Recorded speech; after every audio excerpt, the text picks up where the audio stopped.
Seitdem ich mich erinnere, ist die mehr kaputt als sie fährt. Also so fix, wie es diesmal ging, habe ich es noch nie hier in Bangkok erlebt. Bin auch mal in die ungezogenen Viertel. Ich habe einen Tag zu lange gebucht. Immer wieder gigantisch. Ich würde mal sagen, da ist BER der ganz, ganz kleine Bruder dieses Flughafens. Aber die Versuchung liegt natürlich nah, überall mal ein bisschen zu kosten. Thank you. So, ich bin gerade auf der Suche nach der Qatar Business Class und First Class Lounge. Und jetzt habe ich sie auch gefunden. Warum und weshalb? Jetzt in dem Video.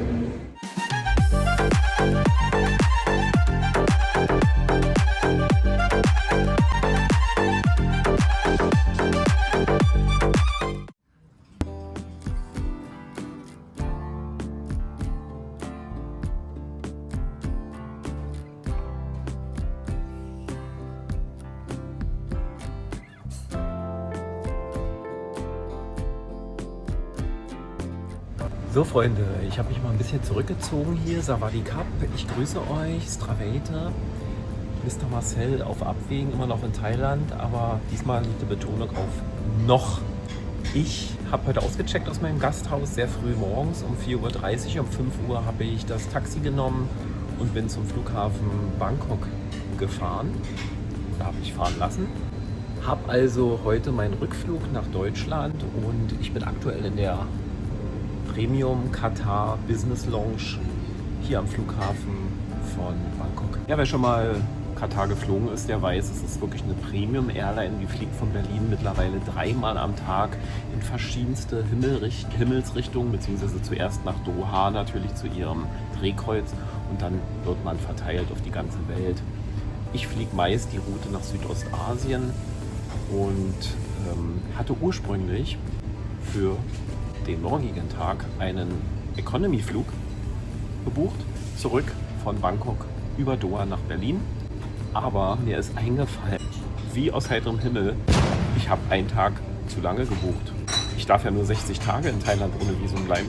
Das waren 61 Tage und ich hätte ja mal meinen Fehler in den Pass reinschauen können.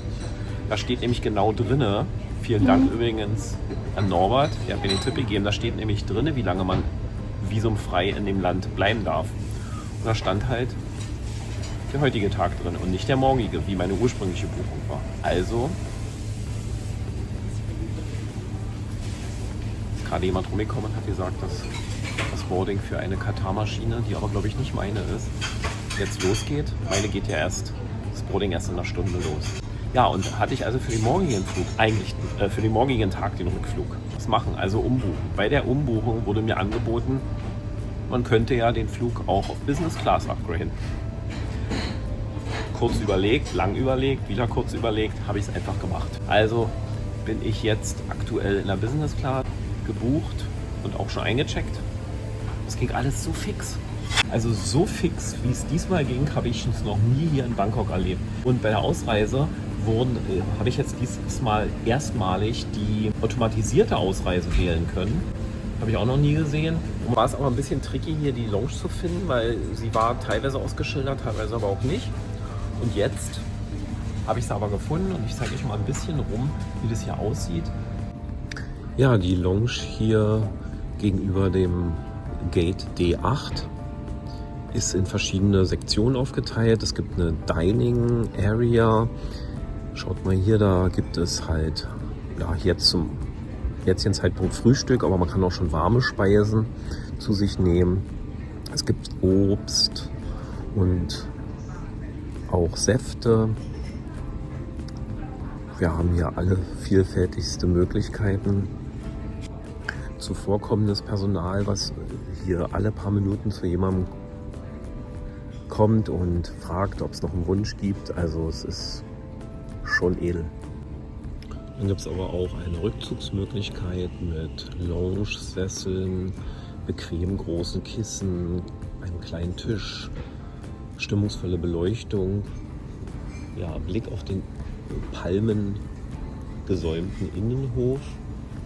Ansonsten sind hier nicht alle Gerichte sichtbar. Vieles kann man auch über einen QR-Code, der sich an jedem Tisch befindet, einlesen oder aufrufen. Und ich habe euch hier mal das Menü zur Verfügung gestellt. Das aktuelle Menü jetzt aus dem Frühjahr 2026. Und da seht ihr, da gibt es Eierspeisen, Sushi und in der Folge auch andere Gerichte bis hin zu den Getränken wie Champagner, edle Weine. Aber ihr wisst ja, Mr. Marcel trinkt keinen Alkohol. Daher ist das für mich unrelevant. 60 Tage erlebnisreiches Thailand liegt hinter mir. Ihr konntet mich ja ein Stück weit begleiten. Ich habe einige Aufnahmen hier aus Pattaya gemacht, Jomtien vom Strand, habe euch 1, 2 Hotels vorgestellt, bin auch mal in die ungezogenen Viertel gegangen. Ihr wisst, was ich meine. Hier oben verlinke ich das mal. Also rundherum erlebnisreicher Aufenthalt hier. Ja, ich werde euch nachher noch das Fluggerät zeigen, aber es sind auf beiden Abschnitten, also jeweils nach Doha und von Doha nach Berlin, kommen neue Fluggeräte des Typs Boeing 787-900 zum Einsatz. Und da habe ich mir einen Fensterplatz beim Einchecken rausgesucht. Die sind ja sowieso so konfiguriert, das blende ich jetzt gleich auch mal ein, dass eine 1-2-1-Konfiguration ist. Das heißt, jeder Sitz so gestaltet, dass man ihn direkt zum Gang hin erreichen kann und keinen irgendwie nerven muss oder so. Das aber aufsteht, also wirklich toll. Ja, ich habe mir die Sitze 2K auf beiden Segmenten vorreserviert. Das ist in Flugrichtung auf der rechten Seite ein Fensterplatz und da sitze ich auch ganz alleine. Da ist gleich neben mir der Gang. Ich zeige es euch dann natürlich. So, ich habe es mir jetzt hier ein bisschen mit einem leckeren Avocado-Smoothie bequem gemacht. Habe jetzt noch 20 Minuten bis zum Boarding. Der Abflug wird vom neuen Satellitenterminal aus sein, da nehme ich euch gleich mal mit. Da fahren wir erstmal mit einer kleinen Bahn, unterirdischen Bahn, 3-4 Minuten hin. Der hat sich inzwischen sehr etabliert, dieser Satellitenterminal. Der ist kurz nach Corona aufgemacht worden, hat sich jetzt hier mittlerweile auch rumgesprochen, dass es den gibt und jeder weiß auch, wie er da ungefähr hinkommt, wenn er schon mal einmal hier war. In diesen Lounges muss man ja mal aufpassen, dass man sich nicht schon zu sehr abstopfen lässt und voll frisst. Weil es ja dann noch im Flugzeug was gibt. Ja, und nachher, beim Zwischenstopp in Doha, kann man ja auch nochmal die Lounge aufsuchen, wo es nochmal Getränke und Essen gibt. Und dann auf dem letzten Flug gibt es ja auch nochmal Essen. Also man kommt dann wirklich ziemlich voll an. Muss mal gucken, wie viel ich mir da antue. Aber die Versuchung liegt natürlich nah, überall mal ein bisschen zu kosten. Und das habe ich jetzt hier auch gemacht, immer ein kleines bisschen. Ja. Also ich für meinen Teil brauche überhaupt kein Champagner oder Weißwein, Rotwein, irgendwelche Schnäpse. Mir reicht schon ein gut gemachter Avocado-Smoothie aus, dann bin ich happy. Also besonders lecker finde ich ja den Smoothie, diesen Avocado-Smoothie. Die haben noch 1, 2 andere Sorten. Aber jetzt habe ich schon 2 getrunken. Ich traue mir gar keinen dritten mehr zu nehmen. Also, ich könnte mich da reinlegen in diesen Avocado-Smoothie. Jetzt müssen wir uns natürlich auch nochmal die edlen Restrooms oder Toiletten angucken. Das ist natürlich fein. Das gefällt mir.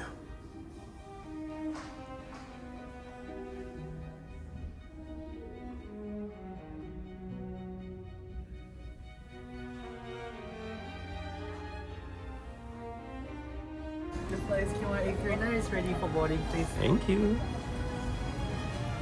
Na dann müssen wir langsam los. So, thank you. Thank you. Bye bye. You go straight on here to see the outside and then Yeah. go downstairs to Trincomalee Terminal. So your boarding gate S114 Erstmal. tonight. Okay, thank you very much. Bye bye. So, auf zum Satellitenterminal. Immer wieder gigantisch hier dieser große Flughafen und die Erweiterung jetzt mit dem Satellitenterminal, Wahnsinn. Ich würde mal sagen, da ist BER der ganz, ganz kleine Bruder dieses Flughafens. Der minimale, kleine, winzige Bruder.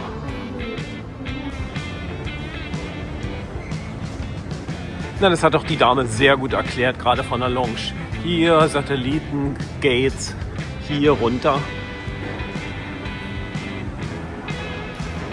Shuttle Train. Hier muss man sich nochmal autorisieren.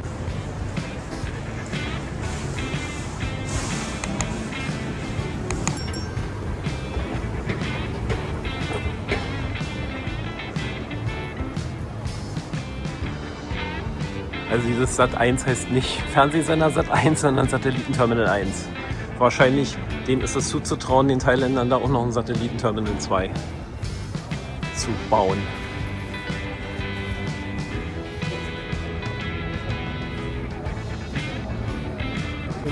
So, freigegeben.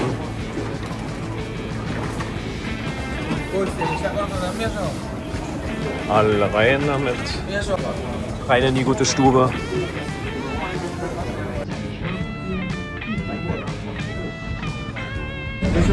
Ich will den Düsseldorfern aber natürlich nicht zu nahe treten. Die haben ja schon seit Jahren führerlose Siemens-Bahn, aber wenn ich mich erinnere, ist die mehr kaputt als sie fährt. Berichte ich mich bitte. Und nach jeder Fahrt wird hier erstmal sauber gemacht, gecleant. Nach jeder 3 Minuten Fahrt. Unglaublich. Also hier.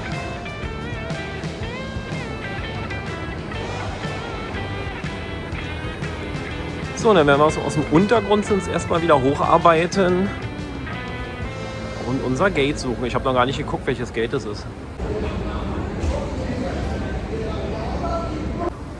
Und noch eine Etage hoch.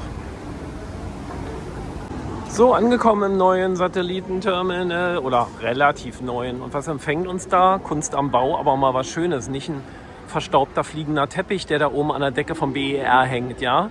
Falls ihr euch gewundert habt, was da so dieses Tageslicht verschluckt. Ja, das ist der staubige, angedeutete, fliegende Teppich. Achtet mal nächstes Mal drauf, wenn ihr am BER seid. So, und hier sind halt Elefanten, ja, mit Grün. Herrlich, sieht schön aus. Ja, S114A. Auch hier noch die obligatorischen Duty-Free-Shops.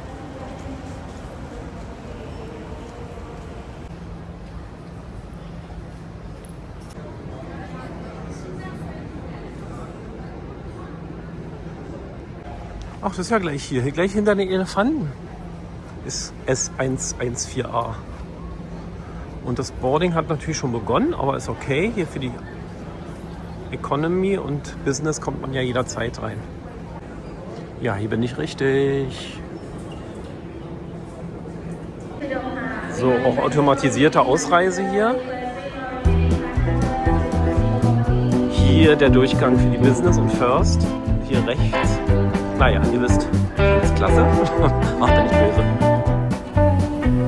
Natürlich dann immer ein entspannteres Reisen. Guckt mal, ist ja hier total leer. Und da drüben, na gut, da geht's auch. Das geht.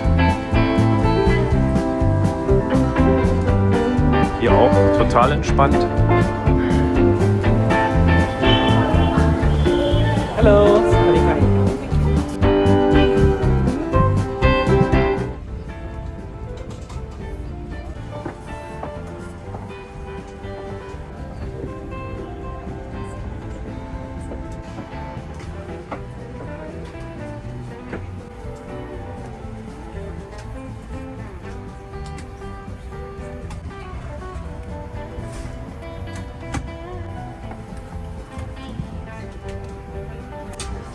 So, dicke Decke, Kissen, noch ein Kissen, ein Manatee-Kit, gucken wir nachher rein. Erfrischungstuch anscheinend. Welcome Drink wird gerade gereicht. Ein Signature Mint Non-Alcoholic Mocktail. Cheers! Und eine arabische Dattel zur Begrüßung. Gerade entdeckt, genial. Kabelloses Laden.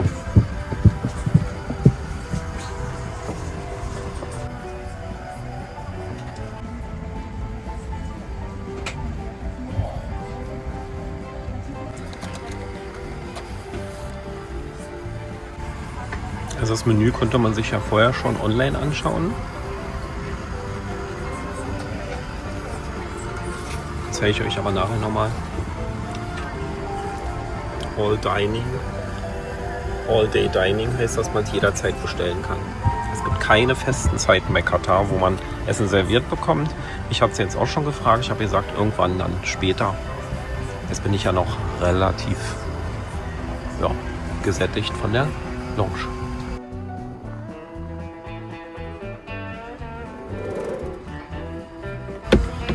Normalerweise wird die Tür immer erst freigegeben nach dem Start, aber jetzt hier kann man sie jetzt schon schließen.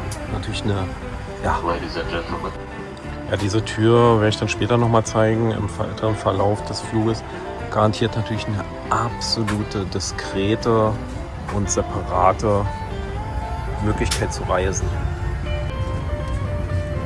Hier noch Staumöglichkeiten.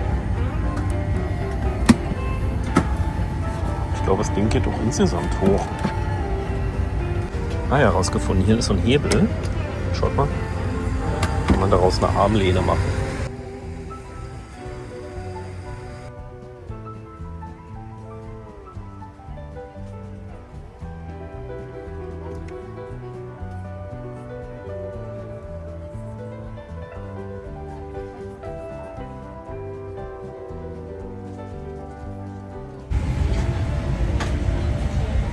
Ja, es ist so, dass hier so eine Art Autosicherheitsgurt ist. Das sind die neuen Modelle.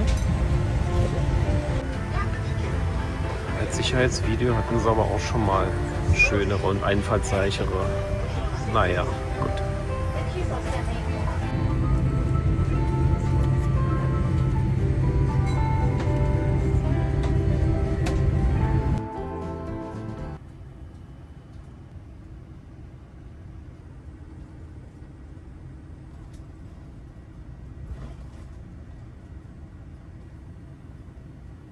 Two thousand years later.